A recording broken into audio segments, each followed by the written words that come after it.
Hello, dear listeners, and welcome to another episode of A Pixel at a Time. So, firstly, thank you all so much for staying with me and coming for the next episode. So yeah, big shout out to you on that side for supporting this podcast.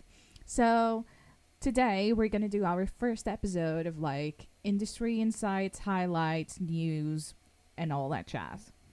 So I'm gonna start with some brief headline highlights of findings and stuff that happened this week, and we will go from there. I'm pretty sure you're all as excited as I am for GTA 6 and what the hell happened with that leak. Also, it was Black Friday not long ago, and what is happening in terms of you know box selling, and yeah, what were the top sales and all that kind of stuff. So yeah, I'm super excited to talk about this with you. So my sources for today's episode are MC Develops website, IGN, and GameIndustry.biz.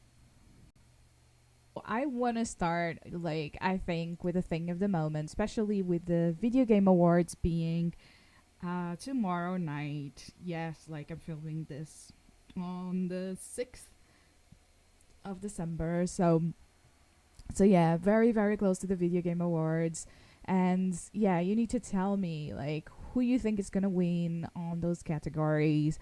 I'm probably going to do another news update next week for us to discuss what were the nominees, the winners, all that kind of stuff. But yeah, super super excited about that. Of course, one of the things to highlight this week is the fact that Dave the Diver, one of the nominees in the indies category, being part of a bigger umbrella of companies, which is sparking a whole discussion. That to me, honestly, it's not the first time I've had this discussion, but I think it is important that it's finally very openly being taken outside and publicly in the video games industry. The discussion I'm talking about is a discussion about what makes a title an indie nowadays, and yeah, how do you know and how do you know as not only as a gamer but also as a developer and as a publisher, what is the distinction between an indie title and something that is not an indie title, right? And I think I need a full episode of the podcast to talk about this, with some other insights and sources and all that kind of stuff, because I have my personal opinion, but I really want to dive deep into it, with all I have, and yeah, try to bring a perspective of it, and maybe we all can get educated together during that process. But ultimately, my opinion is an indie developer should be someone publishing and developing individually. You can still resource to some publishers to help you, with the QA part, with outsourcing some of the services, getting marketing, and some support on getting to the first platform holders like Sony, Microsoft, all that kind of stuff. But I think ultimately, you shouldn't be owned by a bigger company to be considered an indie. But yeah, again, that's a whole other discussion, and I think it's worth a full episode on talking about that. Anyway, moving forwards. So there was a big leak this week on GTA 6, which is of course, every time a GTA is revealed or it comes out, it's a big thing. And the first footage reached 60 million views on Rockstar's channel, on the first 12 hours, which is insane.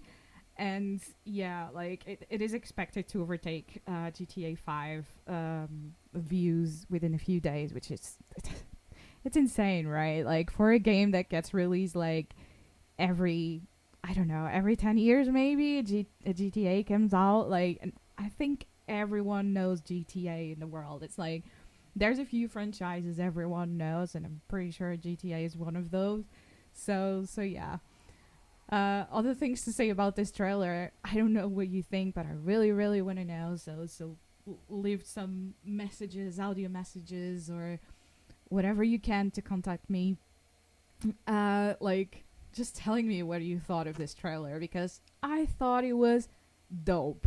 Like it's so cool, and at the same time, like it's the first time there's a female protagonist like in GTA, and I'm like, hell yeah! Like especially with her being like Latino and all that kind of stuff. Like I love it, love it, love it. Like as you know, like I'm Portuguese. Of course, like it's nothing related to like the Latino culture in a way, but at the same time, every time I see people speaking, you know, Portuguese, Brazilian Portuguese, or Spanish, like I feel like that's closer to my culture in a way. Therefore, it also makes me more excited for it. So yes, I freaking love it. And who doesn't love like a strong, badass woman, right? So I'm super, super hyped for this as well. I usually like, I'm gonna be honest, like I played a lot of San Andreas back in the day. Same with Vice City, but like I don't know, like even with GTA 5, like I just turned it on, went online with a friend, and you know did the good old go around the city, go to a striptease bar, and that was about it. And I turned it off, and I never went to it again. But yeah, so I'm super excited about this one. I really, really, really hope like it's a good game. Other news, like there's a Skyrim update 2 days before the Video Game Awards. So yeah, it's always one of those where I just go like, what does this mean, right? I think all of us after all these years are a bit like, what to which platform is Skyrim gonna go now? Or like we're all like very, very, you know, when we see an update it's just funny in a way. So yeah, I know a lot of people that love Skyrim out there, and I really do hope this update is good for you. I'm not sure what it is, to be honest, but I do know it is out there. So yeah.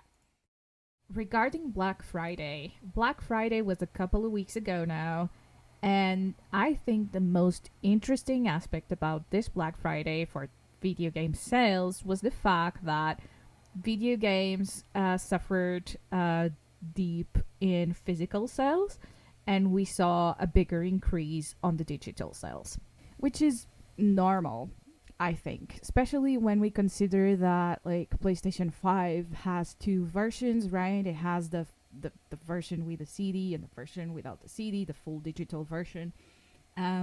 Which means like they're kind of pushing in a way where like, you know, we don't need like the physical CDs anymore for video games to work and all that kind of stuff. But I think the real question here is, they are not called CDs anymore, are they?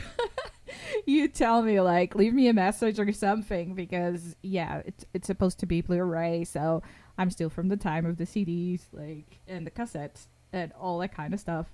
No, I'm not that old. I know, but you know, I still say CDs. Am I the only one doing this? Like, I don't know. Every time, like, I can put like, you know, a disc into something, I just call it CD.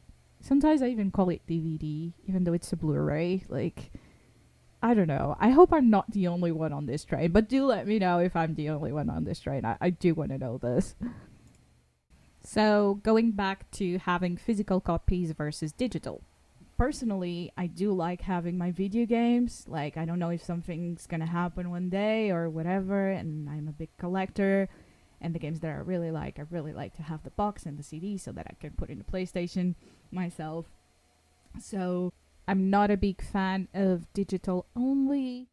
I'm not a big fan of it, but I do understand, like, for environmental causes and all that, it's better this way.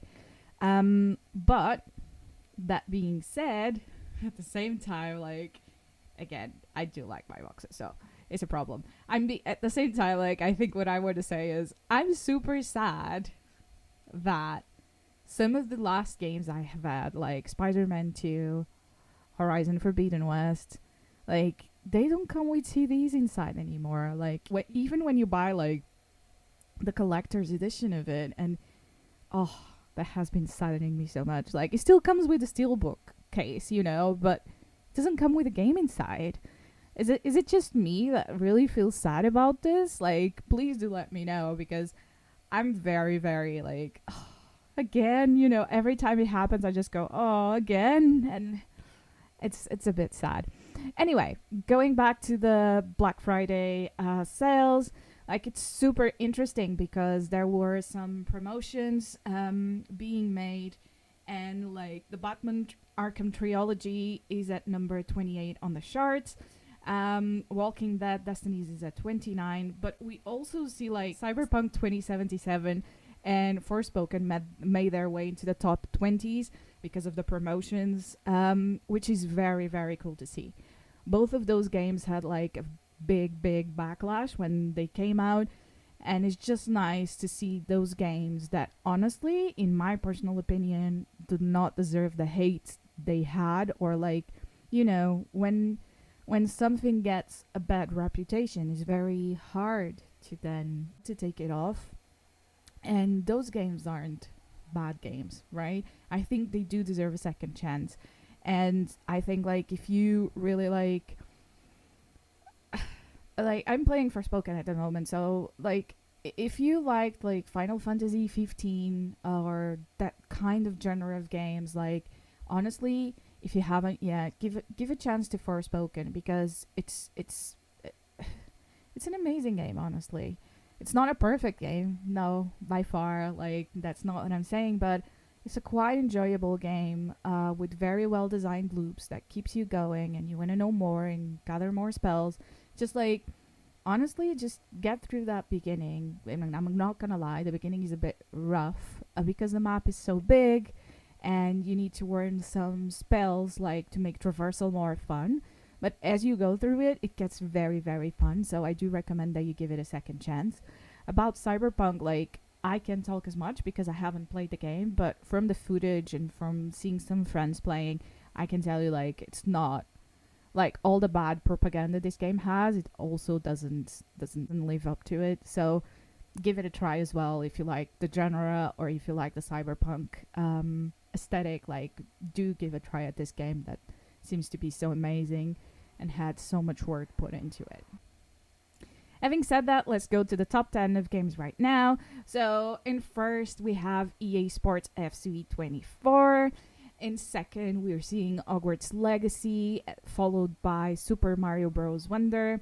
In fourth, we have Call of Duty Modern Warfare 3, which it's gone down and swapped with Super Mario since last week. In fifth, we have Mario Kart 8 Deluxe. In sixth, we have Marvel Spider-Man 2.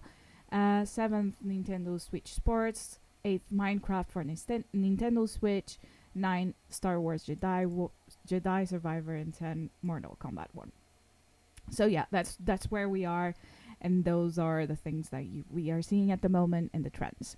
So it's super good to see. Like even Hogwarts Legacy, everyone was saying, oh, at release, it's not that good, or there was a lot of people.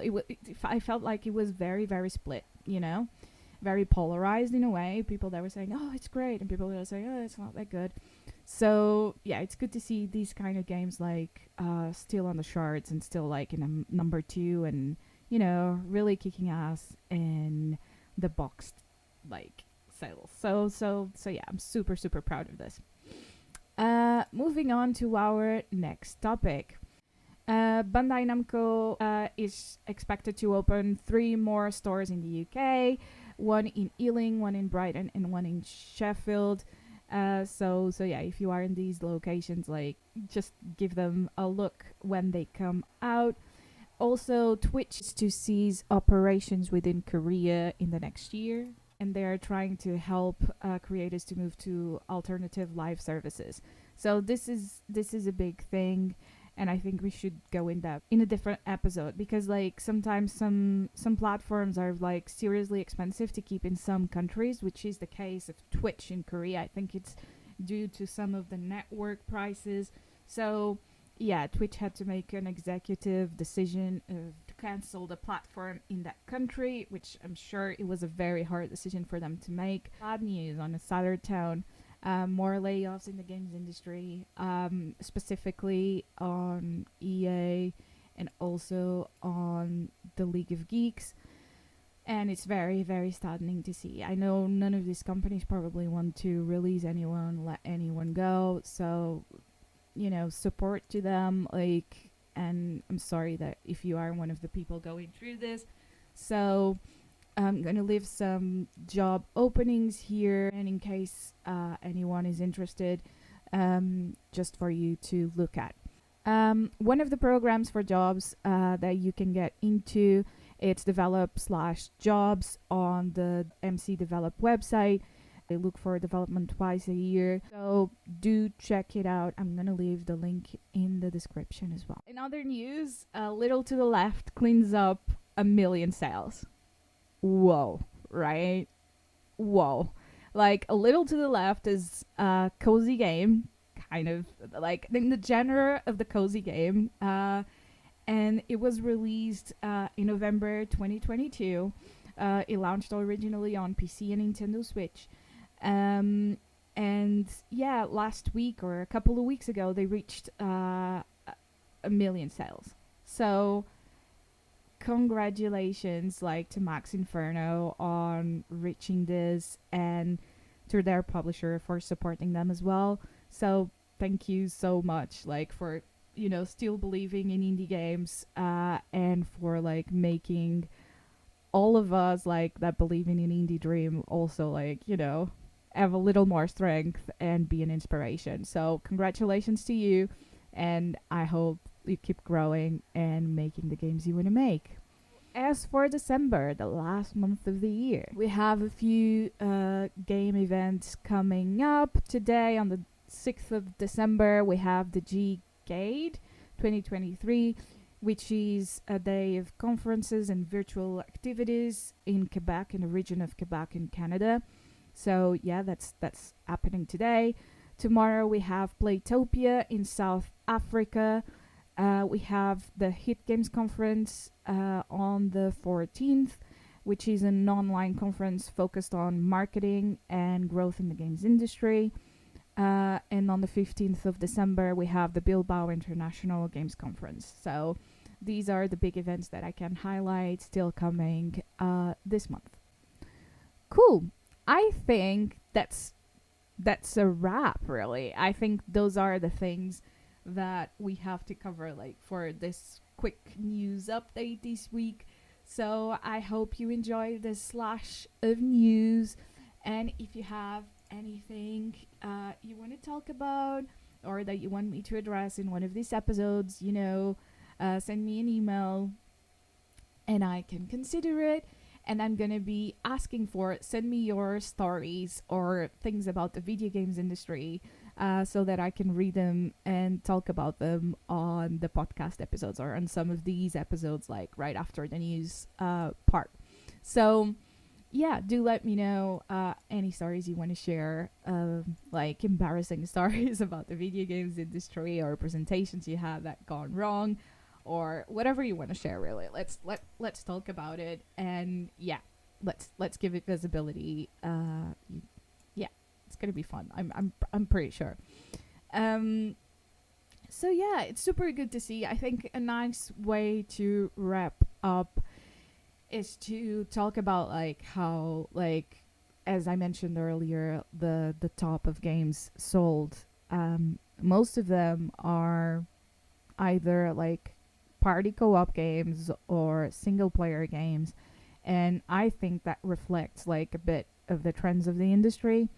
I remember a few years ago, I was constantly being pushed to the mindset of single player games are dying, or couch co-op games are dying, and we should always push towards more multiplayer titles, more live service titles, which is something that I was always opposed to.